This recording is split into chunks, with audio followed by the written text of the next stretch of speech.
Boa tarde a todos. Eu preparei aqui um roteirinho que eu vou falar para vocês. Uma mensagem muito simples, mas eu antes queria só fazer um planejamentozinho rápido. Eu e o Matheus estamos aqui, em nome da Falcone Consultores, do resultado.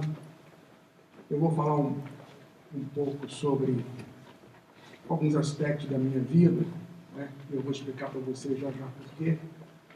E na hora que chegar, então, na Falcone, eu passo a palavra ao Matheus e ele vai descrever para vocês o que é que nós temos feito aí nos últimos 5 anos, né? Em resultados tanto em empresas quanto em governos, etc. Mas uma pergunta que eu coloquei aqui, logo de cara, é a seguinte: qual que é para que serve esse depoimento que eu vou dar para vocês? A minha idade é 75 anos. A média de vocês calcula assim em torno de 23. Então nós temos aí meio século de distância. Talvez até vocês sejam terceira geração. Matheus é segunda. Poderia ser meu filho.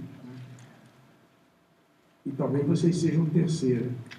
A distância é muito grande.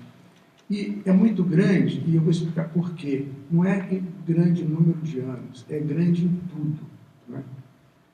Eu me lembro que, quando eu era menino, lá em Niterói, a gente ficava brincando lá, eu ouvia quando o navio entrava na Bahia. Direitinho, sabia direitinho cada navio que entrava na Bahia. Hoje, não tem a menor condição, a barulheira danada. Não tinha carro naquela época, eram raros os automóveis. Né? Então, e o mundo andava muito lentamente. No mundo que anda lentamente, o conhecimento importante é aquele da experiência vivida. Né? Então, todo o ensino nosso foi montado para ensinar a experiência vivida, para ensinar conhecimento do passado. Né? O que eu reparo hoje é que o desafio que vocês estão enfrentando é muito diferente, porque as mudanças elas ocorrem de uma forma muito rápida e o mais importante não é o conhecimento do passado. O conhecimento é sempre importante, o conhecimento do passado também é muito importante, mas eu estou querendo dizer que o mais importante agora é que vocês aprendam como enfrentar o desconhecido que aparece a cada dia. Entendeu? E isso é em tudo, não é só em política que nós estamos vendo, é em tudo. Em tudo é desconhecido todo dia. Né? E nós temos que aprender a enfrentar isso. Né? Existem algumas escolas aqui nos Estados Unidos que já estão ensinando nessa linha, quer dizer, preparando os estudantes para enfrentar uma vida diferente. Né? Bom, então, eu coloquei isso para dizer o seguinte, com toda a humildade aqui para vocês, né, é que eu vou falar um pouco da minha vida, mas a minha vida foi uma vida diferente de vocês, totalmente diferente. Quer dizer, é possível que as coisas que eu vou contar sirvam um pouco no mundo novo. Então, o importante não é o que eu vou contar, o importante é o que vocês perceberem das atitudes, entendeu? Porque as atitudes não mudam. O que muda é o mundo, mas a gente não muda, entendeu? Então, talvez os fatores importantes na vida de cada um sejam os fatores de atitude, os fatores de valores, esses sim é que vão direcionar a nossa vida. Né? Então, ao longo do que eu for contando, por favor, procurem distinguir isso. Né? Às vezes a gente, só para dar um exemplo para vocês, uma coisa que me incomoda muito é quando alguém fala assim, poxa, mas você teve sorte, hein? Entendeu? Então eu vou falar um pouquinho sobre sorte para vocês, entendeu? E como que a sorte aparece. Bom, então vamos lá. Eu sou de Niterói. Né? Todo mundo pensa que eu sou mineiro, que eu moro lá há mais de 50 anos, mas na verdade eu sou de Niterói, nasci lá, morei lá 17 anos, e meu pai era vendedor, né? Ele vendia gasolina, pneu, óleo, essas coisas, e foi uma pessoa que não teve oportunidade na vida, ficou órfão de pai e mãe com 8 anos, foi criado pela irmã mais velha, com muita dificuldade.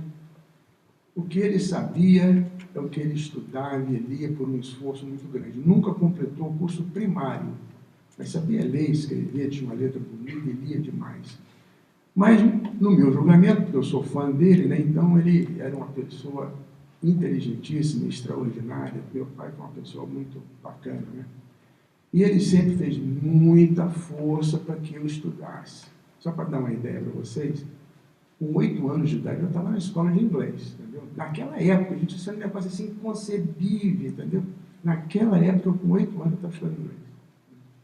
Então, ele sempre patrocinava essas coisas. E foi um pai assim que influenciou muito na minha vida, né? por ter colocado sempre a educação na frente, feito um esforço muito grande nesse sentido. E uma outra coisa que meu pai, ele transformava tudo numa coisa bacana. Então, ele criou em mim assim um espírito de ter entusiasmo pelas coisas. Entendeu? Às vezes eu tenho entusiasmo com as coisas estranhas, mas eu tenho entusiasmo pelas coisas. Entendeu? Então, eu acho que o entusiasmo é contagiante e o entusiasmo empurra muita gente na vida. Entendeu? Você vai entrevistar uma pessoa, você sente o entusiasmo na pessoa e você automaticamente já se alia a ela. Tá? Aliás, por curiosidade, eu não sei se vocês já foram ao dicionário para saber o significado da palavra entusiasmo. Aqui eu tenho um amigo grego que está aqui presente na sala e ele sabe que entusiasmo é uma palavra que vem do grego, né, como grande pai das palavras. E quer dizer entronizado pelo Espírito Santo. Interessante, né? Eu não sou religioso, eu não sou um pregador religioso, não, mas é interessante, porque o sentido é esse mesmo, entendeu? Muito bem, então vamos seguir. Com 17 anos, meu pai, quando eu tinha 17 anos, meu pai foi transferido para Belo Horizonte. Então, eu fui para Belo Horizonte, fiz o último ano, o que naquela época era curso científico, né? Hoje é o ensino médio, e fiz o cursinho para entrar na universidade. Entrei, não consegui me classificar para a engenharia que eu queria, que era mecânica, né? Então acabei caindo na engenharia metalúrgica. Aí fiquei entusiasmado com a metalurgia, entendeu? Quer dizer, esse é o entusiasmo, né? Quer dizer, você não vai, mas não fica amagoado, né? Já entusiasmei pela metalurgia e tal. E aí, quando eu me formei, eu fui trabalhar na Mânlio, mas eu sempre fui um aluno bom na escola. Se eu citei esses alunos, eu era aluno bom, né? E então fui convidado para ser professor assistente, estava em tempo parcial. Então eu trabalhava numa siderúrgica lá em Belo Horizonte, né? E era professor assistente em tempo parcial. E assim foi durante assim, uns 2 ou 3 anos nesse emprego. Mas no segundo ano, isso foi por volta de... Eu me formei em 1963. Em 65, belo dia, sabe aqueles domingos que não tem absolutamente nada para fazer de tarde, depois do almoço? Eu estava desesperado. E naquela época, só para lembrar, né, porque tem que estar sempre lembrando, né? 1965. Não tinha computador, não tinha... né, WhatsApp, não tinha nada disso, não tinha, nem televisão colorida para ver jogo de futebol, tal, não tinha nada, entendeu? Então, eu não tinha nada para fazer. Então, tem um jornal que você lê assim, em última instância, é o Estado de Minas, entendeu? Aí eu comecei a ler o Estado de Minas, página por página, aquele negócio todo, aí tinha um anúnciozinho lá assim: amanhã é o último dia de inscrição para a bolsa da Comissão Fulbright. Puxa vida, eu vou me inscrever aqui, está chato demais. Eu vou me inscrever para ir com a bolsa para o exterior para fazer um curso lá.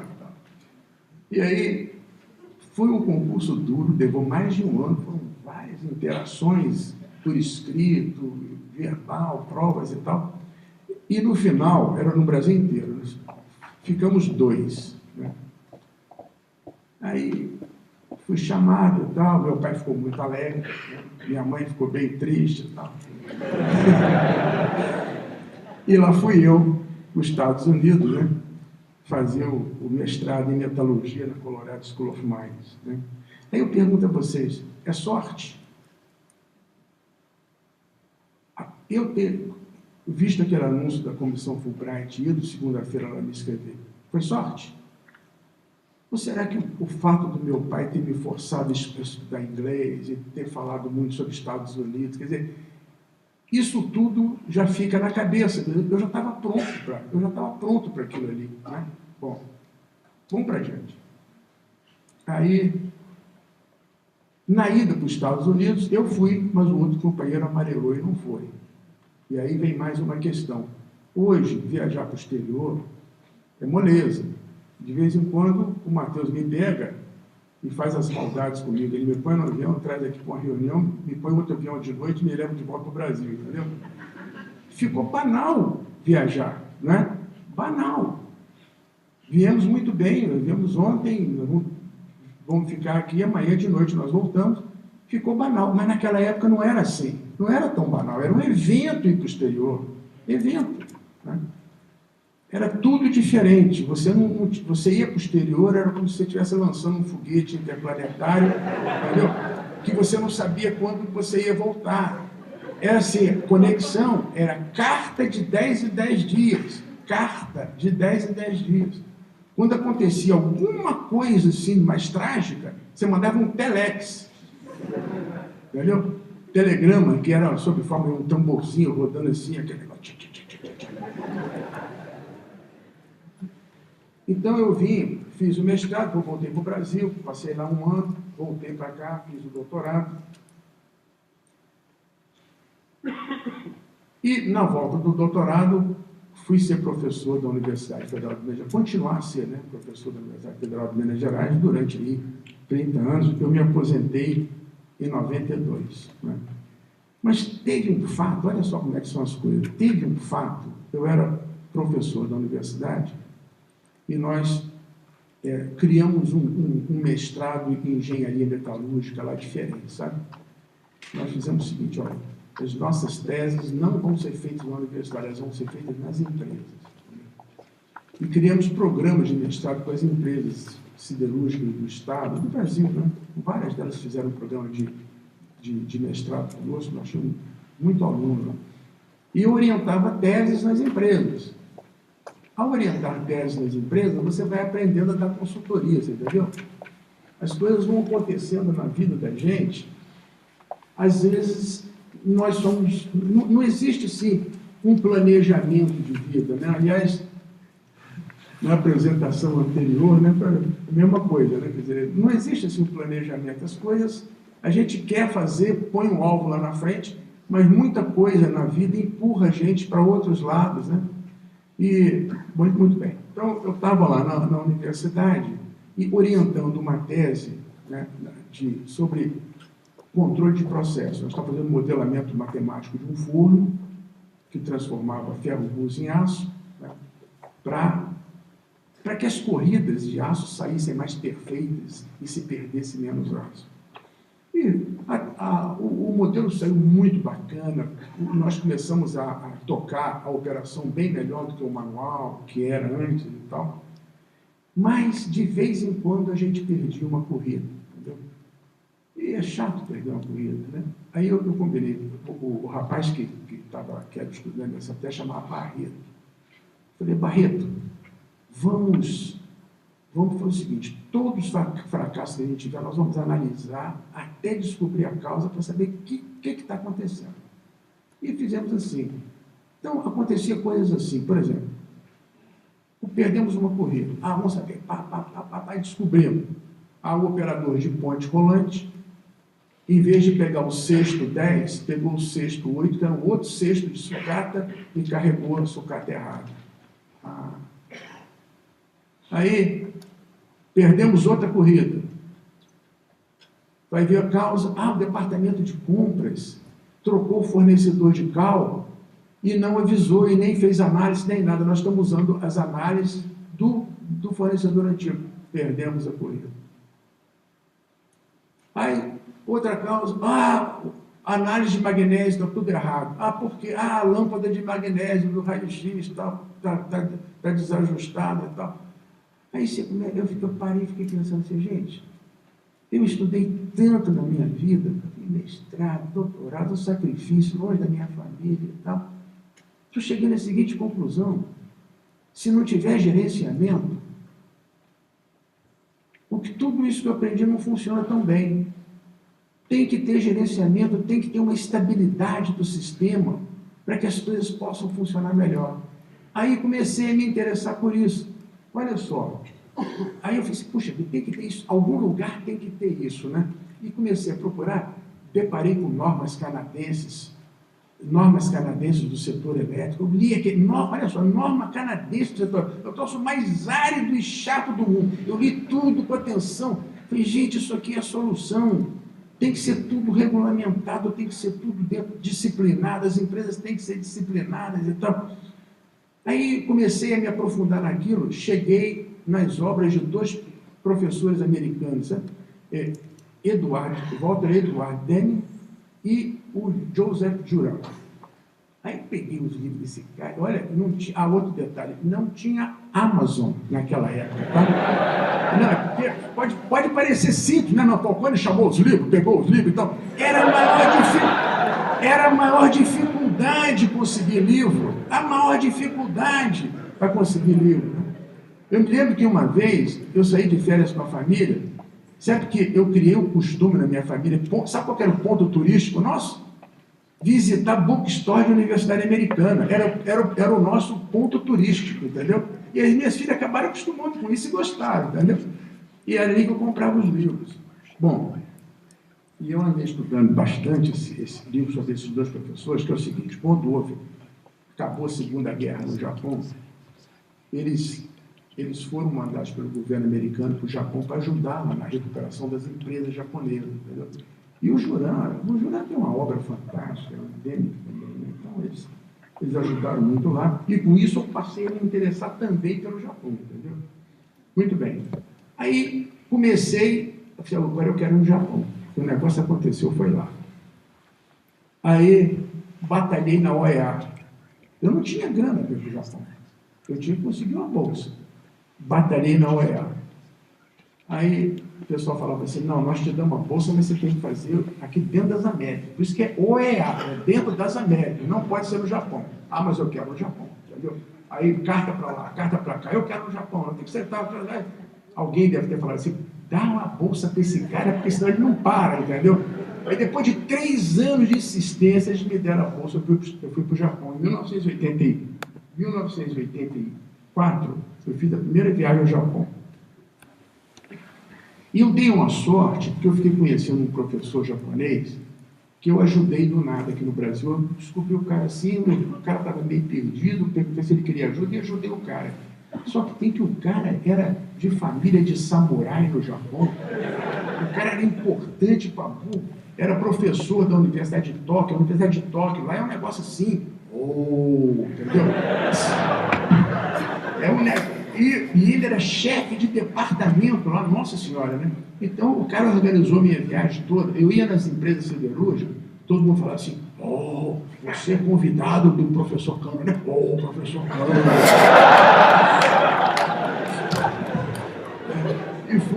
Eu fiz uma excursão ao Japão sensacional, em siderúrgicas, que era um ambiente que eu conhecia, entendeu? E eu enxerguei o seguinte: a gente, de manhã, eles apresentavam tudo que eles tinham sobre sistemas de controle, de qualidade e tal, e de tarde a gente fazia uma visita à usina. Aí eu comecei a pensar assim, gente, as usinas siderúrgicas japonesas são muito mais velhas do que as nossas são muito mais modernas. Porque naquela época, as usinas tinha acabado de fazer, a Cozipa tinha acabado de fazer, eram usinas novas, modernas, com tudo novo. No entanto, os resultados deles a lucratividade, os consumos específicos, tudo, a produtividade, era muito maior. Eles eram os melhores do mundo, entendeu? Eu falei, gente, a diferença é na disciplina e nos sistemas administrativos e gerenciais que eles têm. E isso tudo veio daquela época, logo no pós-guerra, com Demming e Juran. Aí eu me aprofundei para valer nesse negócio, entendeu? E aí, eu tenho uma opção de história no meio aí, que tinha um professor brasileiro, Zé Israel Vargas, que era secretário-geral do Ministério da Indústria e Comércio. Eu fui lá em Brasília, falei, Vargas, rapaz, ele era muito amigo meu, né? Falei, Vargas, eu contei o resultado todo para ele. Falei assim, Vargas, você tem que botar dinheiro em gestão no Brasil, Vargas. Põe dinheiro em gestão, o país precisa muito disso. Aí, ele falou, então você me ajuda aqui, nós vamos montar um negócio aqui. Pegou o Delfim Neto, que era o ministro da Fazenda, tinha lá reservado 200 milhões de dólares do Banco Mundial para a área de ciência e tecnologia no Brasil, né? Aí nós tiramos 60 milhões para o nosso programa de gestão, entendeu? 60 milhões de dólares, velho. Fizemos coisa pra boa. Aí, o Vargas falou assim, olha, nós temos que botar um nome de ciência nisso, porque senão os cientistas vão ficar danados dentro da gente. Aí nós botamos um Programa de Desenvolvimento Científico e Tecnológico, e tá, botamos lá uma sigla bem grande. Bom, a verdade é que com essa grana nós reformamos todas as bibliotecas nacionais na parte de gestão e na parte de qualidade. Nós reformamos todos os laboratórios nacionais, o IPT de São Paulo e vários outros. Mandamos mais de 1.000 brasileiros para o exterior para estudar essas coisas, as normas ISO 9000, entendeu? Fizemos um trabalho enorme com esse dinheiro, foi feito muita coisa. E aí, nós ganhamos, então, uma concorrência dentro dessa verba grande, né, para estudar o que eles estavam fazendo no exterior e levar para o Brasil. Aí, vem a segunda viagem ao Japão. Foi em 1986, nessa guerra toda. Então, eu peguei de muito entusiasmo, porque só para lembrar para vocês o seguinte, a década de 80 foi uma década duríssima para o Brasil. Assim, muito pior do que agora, você imagina, hein? Muito pior. A década de 80 foi muito ruim, aliás, não é só para o Brasil, não, para toda a América Latina, muito ruim. A Argentina, grande parte das empresas argentinas foram vendidas para estrangeiros, né? E eu estava desesperado com isso, nós temos que fazer um esforço enorme aqui no Brasil para salvar as empresas brasileiras, salvar o empresariado nacional, nós temos que ser mais produtivos e tal, aquele entusiasmo tremendo, né? E na segunda viagem ao Japão, nós fomos lá e tal, e aí nós já conhecemos a JUSE, que era uma organização japonesa que patrocinou essa vinda dos americanos e patrocinou a ajuda a várias empresas japonesas, né? Então, terminada a missão nossa, né, o grupo todo, eram umas 30 ou 40 pessoas, o grupo todo voltou no último dia à noite, pegou o avião da Varig e vieram para o Brasil, né? E eu falei com o meu companheiro de viagem, falei o seguinte, olha, se você quiser, você vai, mas eu não vou sair daqui enquanto eu não falar com o superintendente da JUS, eu quero conversar com ele, estabelecer um contato, nós temos que estabelecer esse contato, né? E ele, vamos embora, eu estou morrendo de saudade da família, eu já não aguento mais, eu tava, então tu vai, eu vou ficar, entendeu? Ficamos. E só para dizer, eu estava bem ruimzinho, eu estava tendo hemorragia, perdendo sangue, um negócio assim meio ruim. Não, mas eu estou falando essas coisas, viu? É só para mostrar para vocês que são jovens que a vida não é fácil, tá? Se você quiser fazer uma coisa, você tem que ir para a guerra. E você não pode se amolecer com pensamentos moles, entendeu? Quer fazer uma coisa? Vamos lá e vamos fazer, custe o que custar. É agora, nós estamos aqui, não podemos perder essa chance, então vai ter que ser agora, entendeu? Então, foi uma dificuldade para achar a tal da JUSE, porque no Japão não tem endereço, você entendeu? Rua fulano de tal, 90 apartamentos, não é assim, entendeu? É mais ou menos assim, entendeu? Perto de não sei o quê. Bom, então o concierge do hotel nos ajudou, deu umas direções, e eu sempre pegava o cartãozinho do hotel e botava no bolso, porque em último caso eu dava o cartãozinho do hotel para voltar para casa, porque se perdido em Tóquio sem falar japonês, né? Aí nós pegamos o papelzinho para ir para Jus e eu pedi para o concierge falar com o chofer de táxi. O concierge explicou para o chofer de táxi, nós fomos. O chofer de táxi, ele suava a camisa, coitado, entendeu? E o táxi no Japão, é o seguinte, eles prendem a gente no banco de trás e a porta só abre se o motorista autorizar. Ele trancava a gente atrás e eles largavam o carro e saía a pé procurando onde é que era a tal da Jus e nós dois lá presos atrás do carro, entendeu? Bom, finalmente, já era no final da manhã, depois de muito procurar, achamos a Jus. E aí chegamos na Jus, quem é que estava saindo para almoçar? O seu Noguchi, o superintendente geral da Jus. Aí eu olhei para ele e falei assim, Noguchi! Só para dar uma ideia, na tradição japonesa, é impensável você ir ter uma reunião com a pessoa sem marcar. É impensável um negócio desse, entendeu? E eu naquele negócio, eu falei, vai ter que ser aqui agora, entendeu? Aí ele virou e falou assim, o que vocês estão fazendo aqui? O grupo já foi embora, mas nós ficamos para falar com você. Aí ele nos convidou para almoçar, entendeu? Nós fomos comer uma tempura. Velho, nós saímos do almoço com a garantia dele que ele ia conseguir com o governo japonês patrocinar algumas missões nossas ao Japão, de graça, contanto que nós garantíssemos a ida de 1 ou 2 consultores regularmente ao Brasil, japoneses. Entendeu? Eu falei, tá feito, senhor Noguchi, nós vamos garantir, porque a gente conhecia várias empresas, vários empresários, que a gente sabia que podia contar com eles, né? Então, viemos para o Brasil, com esse negócio na mão, organizamos aqui no Brasil, de fato, começamos a trazer os consultores japoneses, ele garantiu as missões ao Japão, e com isso, trouxemos para o Brasil um conhecimento precioso, entendeu? Ao longo de 10 anos, foram 10 anos correndo o Brasil para cima e para baixo com o consultor japonês. E às vezes enfrentando algumas diferenças culturais, que são assim, mas você tem que ter paciência, você tem que dizer, muitas vezes você engole sapo na vida se você tiver um ideal mais forte na frente, entendeu?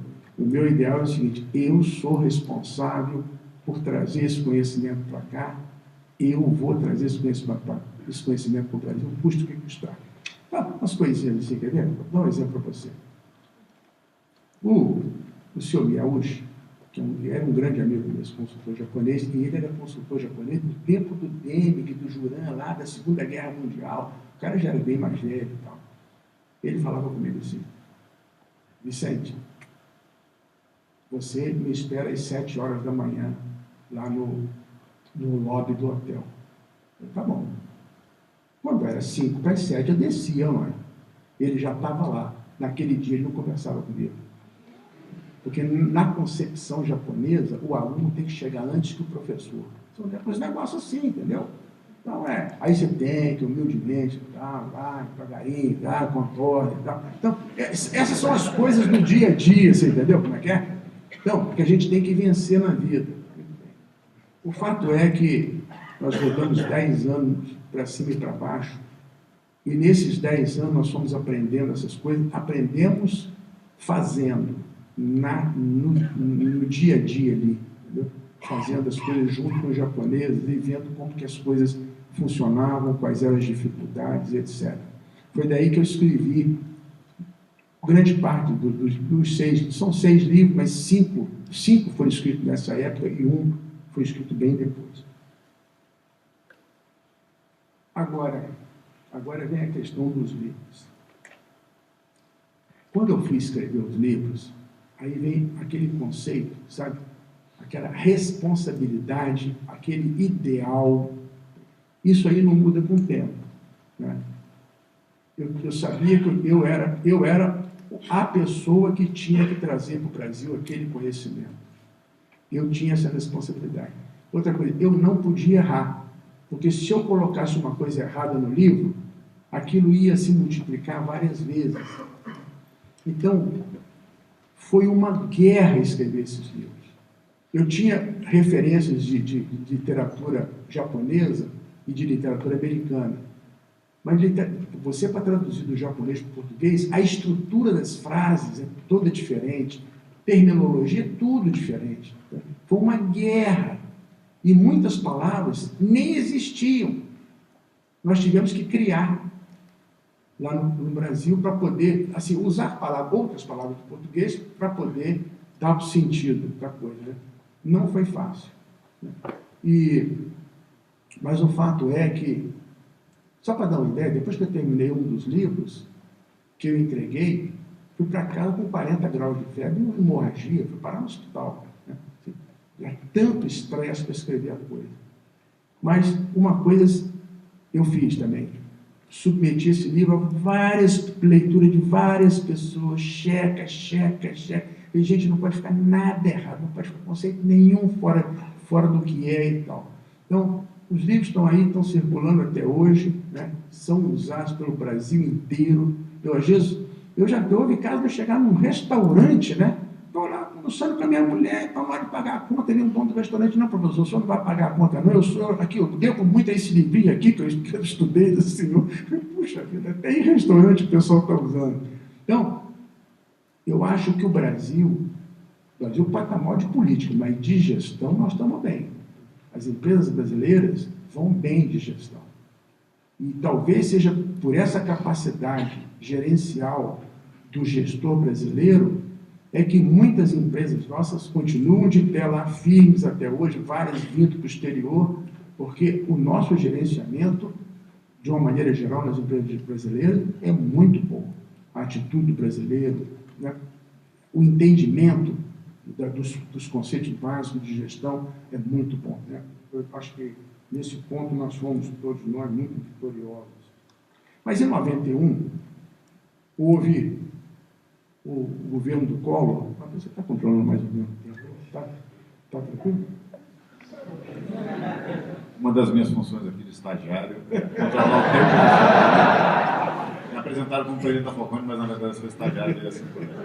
Controlar o tempo e não deixar que ele esqueça e contar algumas histórias que a gente combinou. E também não permitir, ele acabou de cometer isso há muito tempo atrás, que ele fale mal de cliente nosso. Ele falou que está de Minas. Não, excepcional. Aliás, ele melhorou muito ultimamente, né?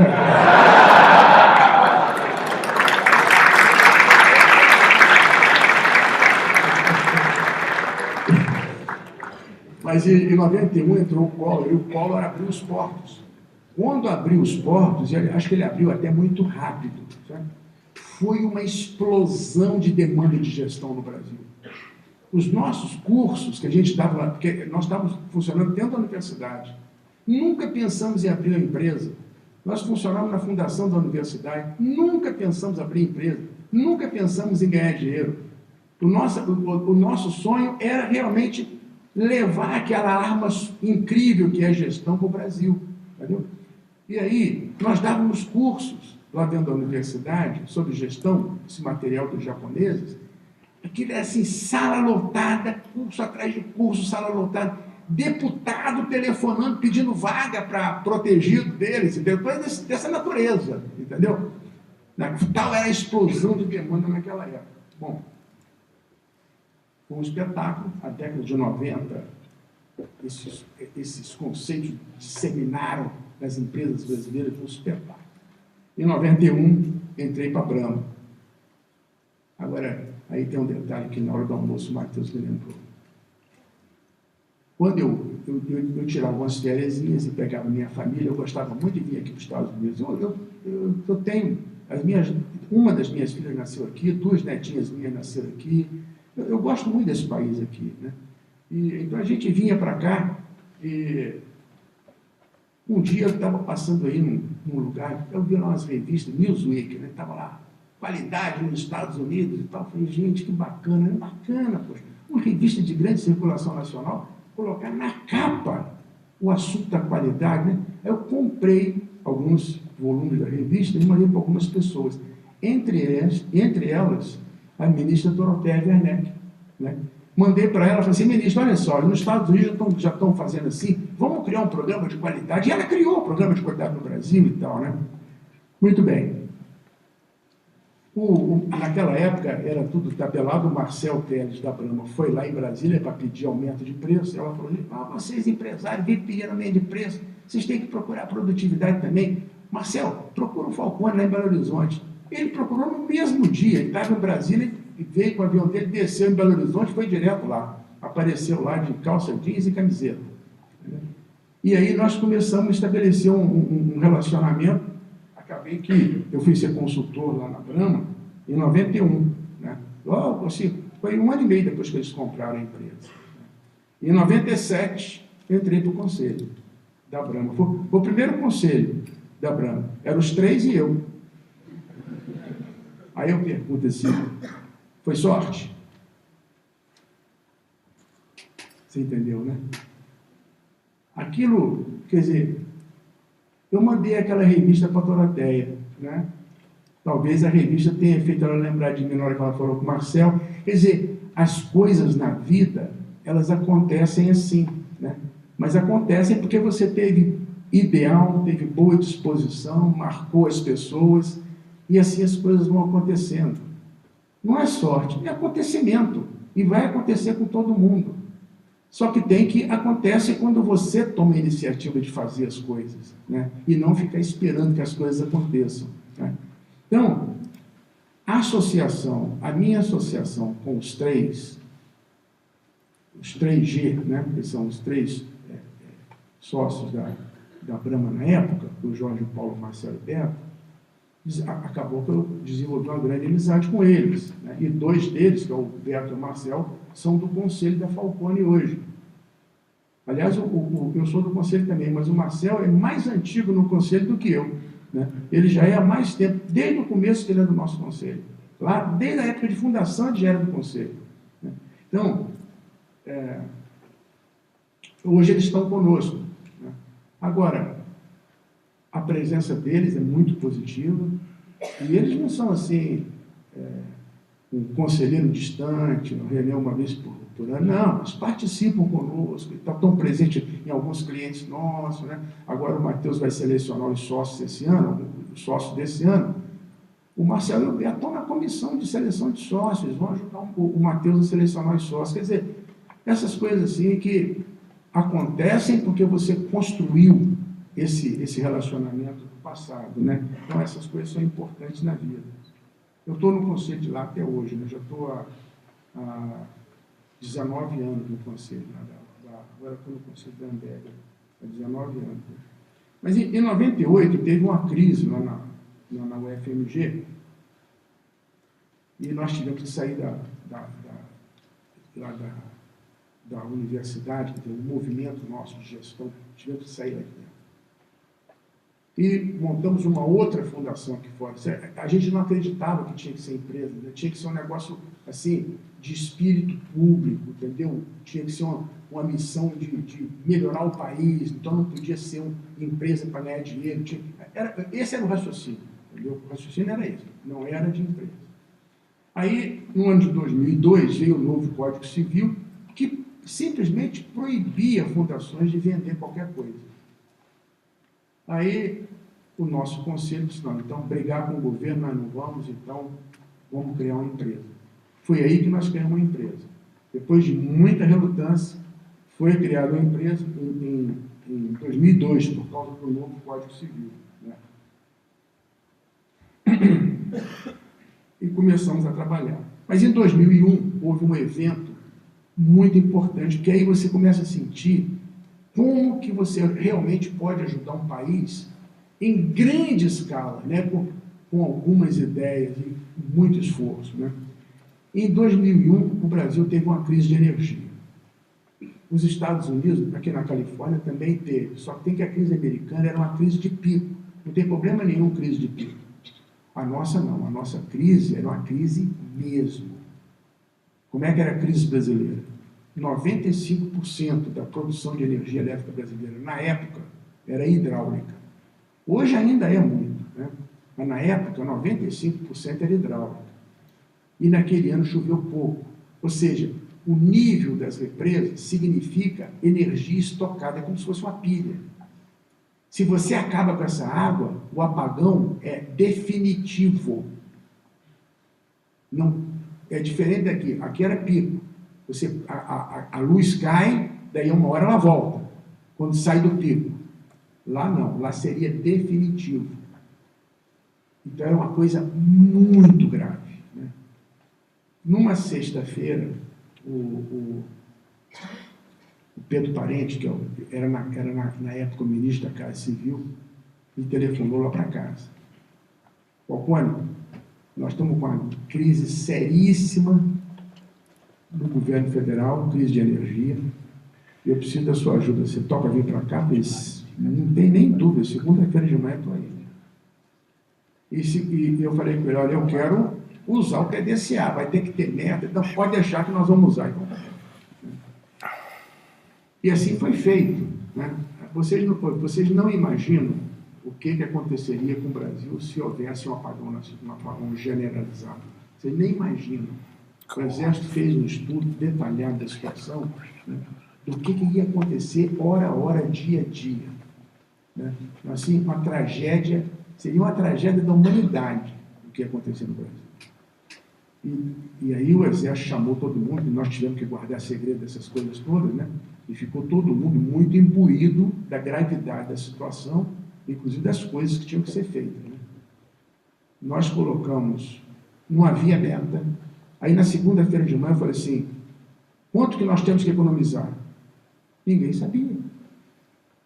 Ninguém sabia. Eu falei, então não dá nem para começar a trabalhar. E aí, depois de 2 horas de consulta com a Operadora Nacional do Sistema Elétrico, né, aí veio a resposta. Nós precisamos economizar 20% de energia. Aí o Pedro Parente falou assim, vai ser 24%. Botou mais 20% em cima, vai ser 24%. A nossa meta vai ser economizar 24% na marra. Entendeu? Então, nós fizemos o maior desdobramento de metas do mundo. Toda residência brasileira recebeu uma meta. Os planos de ação eram publicados nos jornais. Tudo que a dona de casa tinha que fazer, tudo. Né? Foi um movimento nacional fantástico, fantástico o que houve lá. E a Falcone tinha 2 equipes trabalhando lá. Uma equipe trabalhando para o futuro imediato, né? Para tomar quais eram as medidas que nós tínhamos de tomar logo adiante para não se repetir no outro ano. E uma outra equipe trabalhando num sistema de monitoramento em tempo real do que estava acontecendo nos vários setores, né, da economia nacional. Então, nós tínhamos um mapa assim projetado, a gente sabia quem estava verde e quem estava vermelho. Então, por exemplo, setor residencial de luxo em Recife, está vermelho. Pedro Parente pegava o telefone, telefonava para o presidente da empresa local lá, de eletricidade, falava assim, escolhe 3 residências classe A e corta a energia agora de manhã, avisa a Rede Globo. Era assim. Para dar um exemplo, tinha que ser mesmo. Por exemplo, setor logístico em São Paulo, está vermelho, pega 3 lojas, corta a eletricidade e chama a Rede Globo. E assim foi feito. Conseguimos superar os problemas, né? Foi um esforço muito... Foram 3 meses de Brasília. 3 meses. Quase que eu desmaio 2 vezes lá no Palácio do Planalto. De fome. Bom, em 2002, eu entrei no conselho da Sadia. Houve uma crise da Sadia em 2008, aí saíram um representante de cada família e nós fomos para o conselho da BRF. Depois de um certo tempo eu saí, porque eu não concordava com a administração que estava sendo feita. Aí a administração mudaram a administração depois de alguns anos. Aí me chamaram de volta, eu estou lá de volta hoje. Entendeu? É um desafio assim, fantástico, bacana, num estágio diferente da Ambev. Mas em 2008, nessa crise que a Sadia enfrentou, né, houve a crise mundial e foi quando eu escrevi aquele livro, O Verdadeiro Poder, e eu dediquei para o Smart, que o Smart também sofreu com essa crise. Em 2010, nós tivemos uma cisão na Falcone, né, que o nosso sócio começou a pensar diferente do que nós tínhamos combinado, e diante disso, nós resolvemos, então, separar, e aí nós compramos, todos os outros consultores juntos, compramos a parte do nosso sócio, e aí foi nessa hora que chega o Matheus na Falcone, né? Para nós foi assim, nós decidimos que tinha que ser uma pessoa de fora, muito embora o Matheus não era tão de fora assim, né? Porque eu me lembro que logo que o Matheus voltou do mestrado dele lá para o Brasil, o Beto Sicupira me telefonou e falou: está voltando dos Estados Unidos um cara bacana, eu quero que você o conheça aí e tal.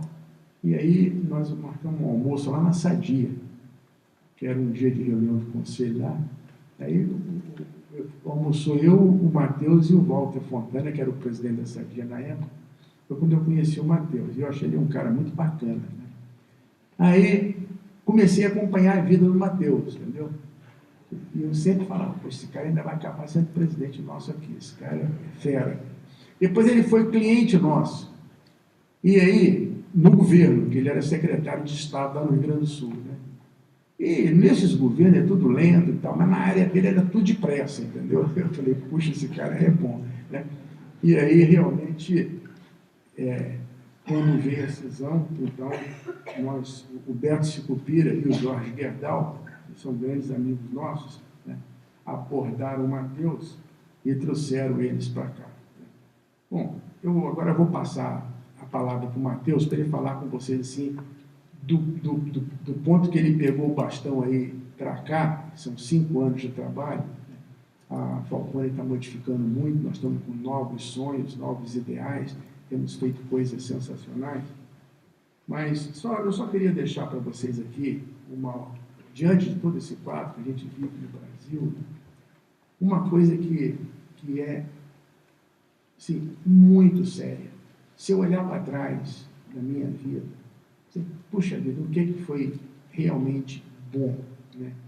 O que foi realmente bom foi ser ético, entendeu? Foi o que foi bom, o tempo todo. Porque uma coisa que eu sei, porque eu observei a vida de muita gente nessa minha passagem, né?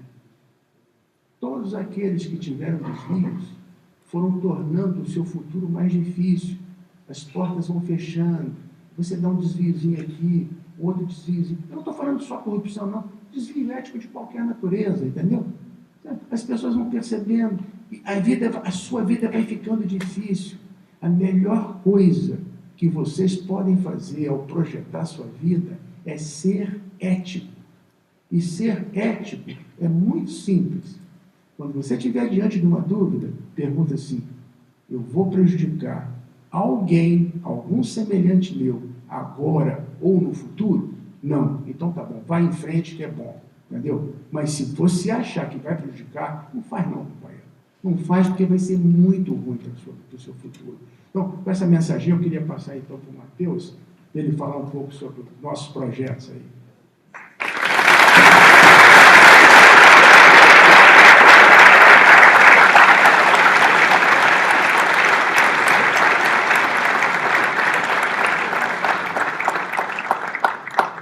Eu vou procurar falar muito pouco. Eu quero primeiro agradecer o convite da Brasa, do João Henrique, que me fez primeiro, do Matheus, e cumprimentar todos vocês que se envolveram na organização dessa conferência espetacular. Acho que mesmo para quem é pessimista com o Brasil, que vem aqui ver essa sala cheia de jovens, todos de altíssimo potencial, estudando nas melhores universidades americanas ou europeias, não tem como não renovar o entusiasmo, não voltar com esperança no Brasil. Eu sou otimista, incorrigível, de longo prazo. Não sou ingênuo, não acho que esse ano vai ser bom, não acho que o ano que vem vai ser bom, mas acho que a gente vai superar, como já superamos crises como essa, crises morais, políticas, fiscais, econômicas, etc. Aliás, olhando aqui o Pérez Arida que está aqui, ele é um dos que, junto com Pedro Malan, Gustavo Franco e tantos outros foram responsáveis por uma transformação que aconteceu justamente depois de uma crise exatamente igualzinha como essa. Talvez não tenha tido uma recessão tão grande naquela época, talvez essa seja a maior da história moderna do Brasil, mas a gente teve uma crise tão grande, tão singular, justamente com o primeiro presidente eleito democraticamente no Brasil. E dessa mudança surgiu, não foi fácil, né, Pércio? A gente estava lembrando, encontramos no aeroporto ontem, que Fernando Henrique foi o quarto ministro da Fazenda num período de 6 meses do presidente Itamar Franco. Mas eles conseguiram colocar uma equipe de 7 pessoas, um plano que talvez tenha tido com certeza uma complexidade muito maior do que os desafios que a gente tem hoje. Não tenho dúvida que hoje o Brasil não tem problema de diagnóstico, a gente sabe o que tem que ser feito, e eu acho que nada é tão complexo, talvez de mais custo político também, mas nada é tão complexo quanto foi resolver o problema da hiperinflação. Eu vejo tanta gente aqui estudando e com vontade, tenho certeza que todos compartilham um senso comum, uma vontade genuína de voltar e construir um Brasil melhor. Eu espero que a maioria de vocês vote no Brasil, porque o Brasil será o que nós, que vocês fizerem dele. Vou contar rapidamente só um pouquinho mais de como que eu cheguei na Falcone, por que eu decidi me juntar ao professor. Obviamente foi por tudo isso que vocês viram aqui da simplicidade, do entusiasmo, da energia, do espírito público que o Falcone tem, que muito pouca gente tem no Brasil, que me fizeram aceitar o convite que ele e que os conselheiros me fizeram na época. Mas eu trabalhei muito tempo no setor público e lá nos idos de 2000 eu acompanhei um pouco da crise de energia, porque eu trabalhava com uma secretária de energia muito difícil lá no Rio Grande do Sul, que depois virou ministra. Nós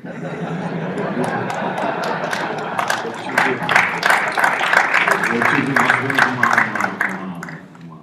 uma briga muito feia e eu decidi, não dá mais, eu vou ter que mudar e tirei férias, fui para os Estados Unidos, fui visitar algumas universidades, fui a Harvard, MIT e Wharton e decidi fazer um MBA, me preparei e vim para cá estudar.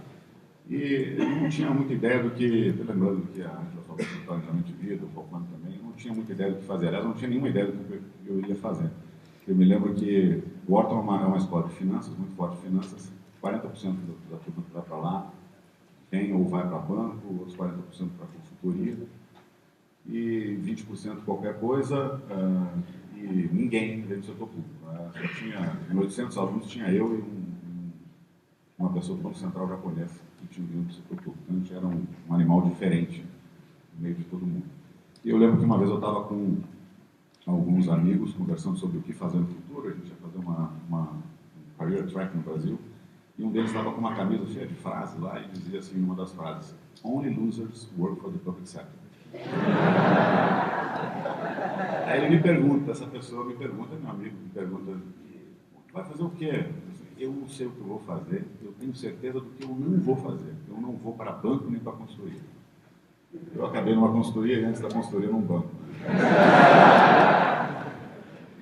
De fato, quando eu voltei para o Brasil, eu tive a sorte, ou a oportunidade de me juntar com um time muito legal, que foi com o Marcos Lisboa, que estava à frente da Secretaria de Política Econômica em 2003, 2004, e que acho que foi protagonista das únicas mudanças que aconteceram no primeiro mandato do presidente Lula. As únicas reformas econômicas que foram feitas naquela época que ajudaram o Brasil a crescer nos anos seguintes. A reforma do crédito, a absorção do crédito consignado, reformas do setor imobiliário, patrimônio de afetação, ação fiduciária, nova lei de falências, uma série de reformas. Foi 2 anos de reformas que foram muito importantes para os anos seguintes, que combinadas com tudo aquilo que foi feito na época da estabilização e pós-estabilização, e que melhoraram muito as instituições do Brasil, permitiram que a gente crescesse dos anos 2000 até 2010, por aí. Então eu passei um tempo lá, foi uma experiência espetacular. Fui conhecer o Falcone antes mesmo, quando ainda estava lá na Secretaria de Política Econômica, foi nessa época, né? E quando eu tinha decidido já que eu não queria mais ficar no setor público, aí eu recebi um chamado também para voltar para o Rio Grande do Sul, e não tinha como não aceitar. O Rio Grande do Sul era o estado mais quebrado de todos os estados da federação. Na época, a gente tinha acumulado 37 anos consecutivos de déficits fiscais, orçamentários, financeiros. O estado não tinha uma despesa de folha de pagamento em relação à receita, uma menor nível de investimento. Enfim, era o pior estado em todos os indicadores possíveis. Então, tinha um baita desafio e não tinha como piorar. 37 anos de déficit, era o pior de todos, não podia ser o pior, não tinha como falar. Então eu resolvi topar o desafio e foi uma experiência espetacular. E nessa época, desde o primeiro dia de governo, a gente contou com a ajuda da Falcone. Na época chamava-se INDG.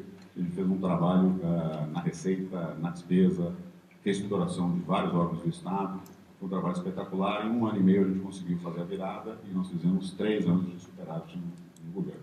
Foi um trabalho que obviamente não foi tão bem feito e ele não atacou os pontos estruturais que originavam a crise no Rio Grande do Sul, que são comuns a todos os estados brasileiros, tanto que depois de produzir 3 anos de superávit, de lá para cá a gente produz sistematicamente todos os anos déficit. O estado do Rio Grande do Sul é hoje, junto com o Rio de Janeiro, talvez o Sul tenha uma situação mais dramática do ponto de vista das finanças públicas.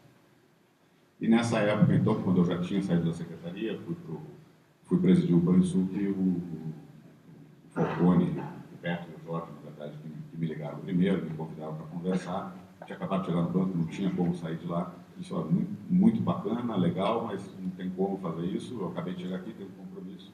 Enquanto não mudar o governo, eu não posso sair, não posso renunciar ao meu mandato. Não, mas a gente espera.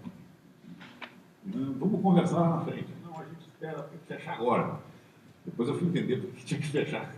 Porque tinha toda uma outra briga para resolver, todo um outro problema para resolver. Foi a melhor decisão que eu tomei, porque por que eu aceitei? Pela proposta e pelo sonho que eles tinham de construir o que a gente está tentando construir. Na verdade, a Falcone tem 25 anos, nos últimos 5 anos a gente está fazendo uma transformação societária, do modelo de trabalho, mas também potencializando o sonho. Foram nos últimos 5 anos o que a gente vem fazendo, e que é o sonho que a gente combinou, construir a primeira partnership e a maior e melhor consultoria de gestão do Brasil e estar entre uma das melhores do mundo.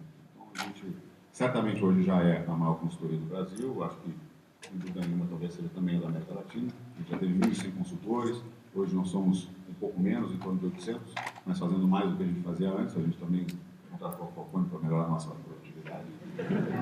Na verdade, a gente também fez uma outra coisa paradoxal, né, professor? No início do meu mandato, a gente contratou uma outra consultoria para nos ajudar a pensar, quer dizer, o formato que serviria, que seria adequado para a Falcone, para a gente poder transitar de um legado que existia de uma companhia de poucos donos para uma sociedade de verdade.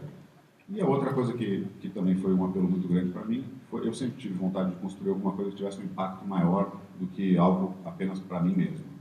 E a Falcone já vinha trabalhando desde a crise de energia, depois com o Aécio Neves, conhecido como choque de gestão, já vinha trabalhando com vários estados. Trabalhou conosco, trabalhou com o governador de Pernambuco, Eduardo Campos, trabalhou no Rio de Janeiro, uma série de outros estados, em alguns municípios. Então, em torno de 20% do que a gente fazia naquela época, e hoje um pouquinho menos, em torno de 15%, a gente está procurando deixar que isso cresça muito, porque o governo é muito instável, né? Trabalho com o setor público. Agora, são trabalhos muito mais difíceis, tem muito mais visibilidade, mas muito mais difíceis de construir, de conseguir engajamento, enfim, mas o impacto que isso gera para a sociedade, os trabalhos que a gente tem feito na educação, na segurança pública, na saúde, são, em algumas vezes, cases que são extraordinários. A gente ficou 6 anos na segurança pública do Rio de Janeiro e ajudou nesse processo de transformação, que obviamente não resolveu o problema, precisa de outros 20 anos para resolver, de persistência, com políticas sérias, com gerenciamento. Né? Na educação, a gente, no segundo mandato do governador Sérgio Cabral, a gente começou a trabalhar lá com o Wilson Resolino, então secretário da Educação, e conseguimos produzir, acho que foi o maior turnaround da educação no Estado brasileiro. Nós tiramos o Rio de Janeiro da 26ª posição e levamos para a 4ª posição, empatado com o 3º lugar. Ainda numa situação dramática, porque hoje a gente olha esses rankings no Brasil, e todos os rankings de IDEB, né, de todos os estados brasileiros, o primeiro lugar tem nota 3,8. Né? Quem vê aquilo pensa que é de 0 a 5, mas não, é de 0 a 10. Então é dramática a situação, mas foi uma grande virada, no caso do Rio de Janeiro, o que nos levou inclusive, reorganizar a forma como a gente trabalha com a educação e criar, recentemente, uma vertical, a primeira vez que a gente faz isso, que chama-se Falcone Educação, que é liderada pelo Wilson Resolino, o ex-secretário de Educação do Rio de Janeiro, e a gente tem absoluta convicção de que, entre outras coisas e outras reformas institucionais que a gente precisa fazer, né, resolvido o impasse político, de alguma maneira a gente vai resolver esse impasse político, agora ou mais tarde, isso será só o começo, né? Não tenho também ingenuidade de pensar que a gente vai resolver o problema do presidente e tudo estará resolvido. Muito pelo contrário, tudo começa a partir dali. Tem até uma frase famosa do Churchill que eu escutei outra vez, recentemente, e que foi dita por ele, eu acho que no segundo ano da guerra, que era o seguinte: It's not the end, it's not even the beginning of the end, but it is perhaps the end of the beginning. Eu acho que retrata bem o momento que a gente vive hoje no país. Resolvido o impasse político, ainda resta tudo por fazer. Mas uma das reformas que a gente precisa fazer, e que é de longo prazo, que os benefícios a gente só vai capturar no longo prazo, é seguramente melhorar a qualidade da educação brasileira. Não tem como fazer isso em escala se não envolver a educação do setor público, se não envolver os governos. Então a gente se organizou para poder trabalhar com governos e melhorar a educação, primeiro focando assim, essencialmente no ensino fundamental 1 e 2. Então, a gente também organizou um outro braço na consultoria para cuidar de pequena e média empresa. A gente tem no Brasil uma força muito grande com pequenas e médias empresas, e da forma como a gente trabalha com projetos de ciclo muito longo, a gente não era mais competitivo para trabalhar com pequenas e médias empresas. A gente montou uma outra empresa para isso, e a gente continua crescendo, muito animado, muito entusiasmado com tudo que está fazendo no Brasil, e começando um processo nos últimos anos de internacionalização. A gente, há 3, 4 anos, vem recrutando em outros países, em Portugal, Espanha, México, Argentina. Esse ano a gente recruta também no Peru e na Colômbia, e aqui nos Estados Unidos há 4 anos que a gente vem nas melhores escolas. Eu acho que tem muita gente aqui que já passou por algum processo da Falcone, ou já fez Summer. Tem alguém que já fez Summer aqui conosco? Eu já encontrei alguns, né? Um aqui. E tem gente que vai fazer Summer esse ano também. Tem algumas pessoas, 1, 2, 3, 4. Enfim. E a gente tem consultores que estão trabalhando em projetos aqui em Chicago também, que estão aqui. Não sei se o Guilherme está aqui. Tem alguns aqui por aqui. Satisfação encontrada. Então, com isso eu encerro. Eu acho que a melhor forma de aproveitar o tempo aqui agora, que ainda resta, é perguntas para o Falcone.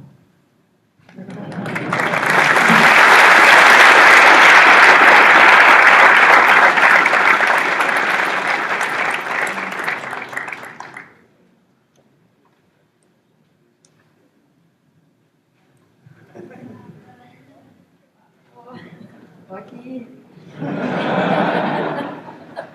Obrigada a vocês por terem participado.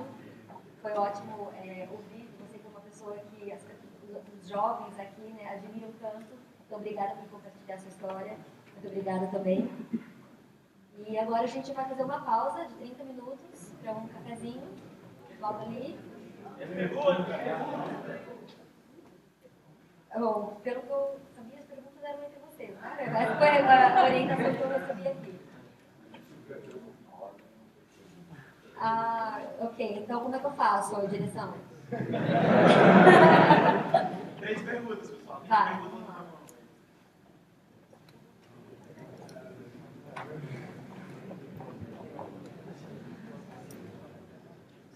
Tá, a gente vai fazer 3 perguntas, ou menos, 3, mas se a gente tiver uma pergunta, levanta a mão. Aqui tem uma também? Tá, tem uma ali. E enquanto eu estou falando isso, se alguém puder pegar o microfone. Eu queria primeiro agradecer, é realmente incrível e inspirador ouvir tudo isso. O que eu queria perguntar, na verdade, o senhor falou um pouco que você demorou a resolver montar uma empresa de fato. Antes era muita preocupação com a qualidade, com trazer toda essa filosofia, enfim, em termos de qualidade e gestão. Por que demorar tanto? Por que você achava que não era o momento ainda para montar uma empresa? Obrigada. Desculpa, eu tive dificuldade de entender a pergunta completa. O que eu queria entender é que você foi para o Japão, enfim, quis aprender esses conceitos de qualidade e queria aplicar isso, principalmente na parte pública no Brasil, mas você chegou a comentar que demorou a de fato, montar uma empresa para fazer isso, montar uma consultoria, de fato, nisso. Você falava que era um pouco receoso montar uma empresa para fazer isso, e eu queria entender por quê. Por que não dar esse passo, montar, de fato, uma empresa para prestar esse tipo de consultoria? Obrigada. Entendi. Não, foi o seguinte, eu era professor da universidade, né? Nessa época. Não tinha aposentado ainda. E comecei a mexer com essas coisas paralelo ao meu trabalho na universidade. Tudo lá dentro da universidade, feito por meio da universidade, da fundação da universidade, tudo oficial. Né? Começamos o trabalho foi feito lá, não tinha intenção de fazer empresa. Mas começamos a fazer lá, começamos a trabalhar bem, recebendo os japoneses, trabalhando com as empresas brasileiras, perfeitamente, sem nenhum problema. Viu? Normal. Isso foi feito, né? Ao longo da década de 90, todo. Né? Nós tivemos um problema em 98 com a universidade, porque o nosso grupo começou a crescer muito. Nós tínhamos 150 consultores, já vários de fora da universidade, parecia um tumor lá dentro, entendeu? Na cabeça dos professores, você entendeu, né? Então, e aí deu uma briga danada, nós tivemos que sair, e os empresários, que eram nossos clientes, montaram uma outra fundação a nosso pedido. Porque nós achávamos que, se fosse por meio de uma fundação, as pessoas aceitariam melhor. Tínhamos essa teoria, entendeu? E nós conseguiríamos difundir aquilo melhor. Era um conceito, né? Mas aí, em 2002, montamos a empresa e continuamos trabalhando tão bem quanto, do mesmo jeito, sem problema nenhum. Mas vem bem. E a evolução nesse tempo todo, eu acho até que foi uma evolução rápida. Não foi lenta. Foi rápido. Eu acho que, só para te dar uma ideia, né, quando nós começamos a redigir os livros, os únicos livros de administração que tinha no Brasil eram do Taylor e do Fayol. Você não encontrava mais nada. Nada. No Brasil. Hoje, você encontra... Quando um livro bom é lançado aqui, é lançado praticamente simultaneamente no Brasil. O mercado lá de gestão é muito bom. Muito bom. O Brasil vai bem. Sobre esse lado de gestão, vai bem. Obrigado. Próxima pergunta. Tem uma pessoa que levantou desde o começo, então, para ser justo. Se você pudesse levantar e falar quem você é, quem estuda. Boa tarde. Meu nome é Pedro, sou estudante de Economia da PUC do último ano. Eu percebi na sua fala, Falcone, que em um momento você falou que você se sentiu responsável para trazer o conhecimento japonês para o Brasil. E isso pareceu realmente um sentimento de dono seu em relação ao Brasil. Eu queria que você talvez falasse um pouco de como é que esse sentimento de dono faz com que a gente consiga, no nosso dia a dia, resolver os problemas melhor. Eu até pensando no Brasil como um todo, como a gente faz com que os brasileiros sintam-se mais responsáveis pelos problemas do Brasil. Obrigado. A clara pergunta? Você entendeu? Dessa vez eu entendi. Você lembra quando eu falei que, quando eu fui no Japão, eu percebi que as indústrias japonesas eram mais velhas, né?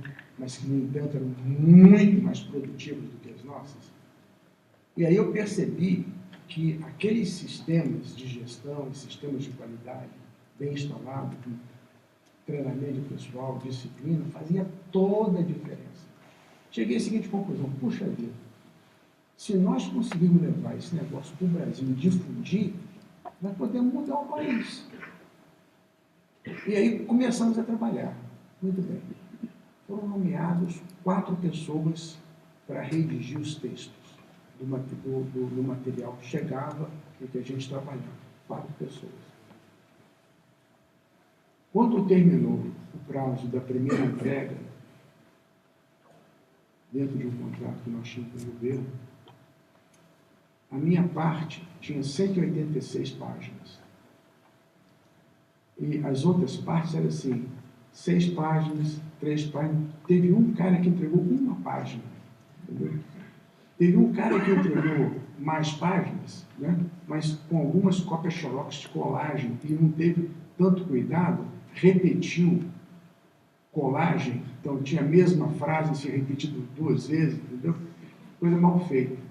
Então, aí o nosso chefe de departamento lá virou e falou assim: se você não redigir tudo, não vai sair nada.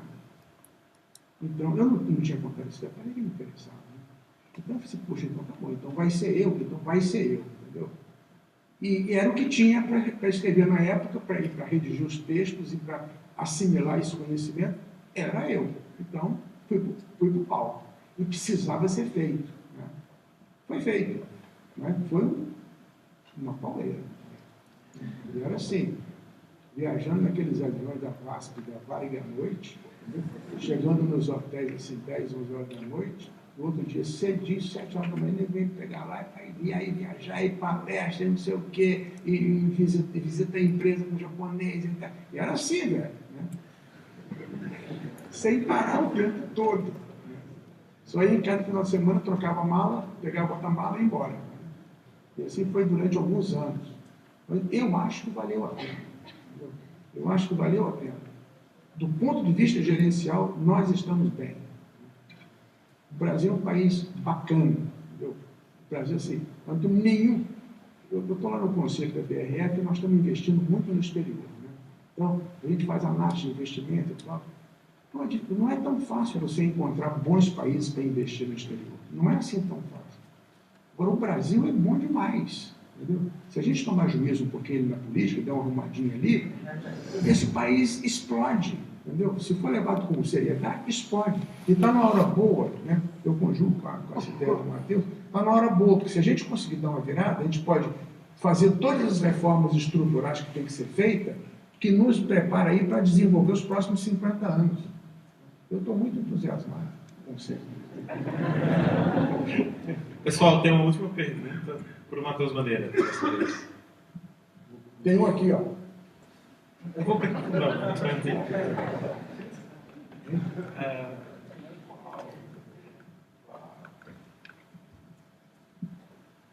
Meu nome é João Pedro, eu faço engenharia civil na Florida Institute of Technology. Hoje, você falou muito sobre ética e moral. E tem muitas construtoras que foram envolvidas no sinal Lava Jato. E eu queria saber que conselho você daria para essas empresas antes delas terem se envolvido e hoje que elas já estão envolvidas, o que elas poderiam fazer para reconstruir a imagem delas?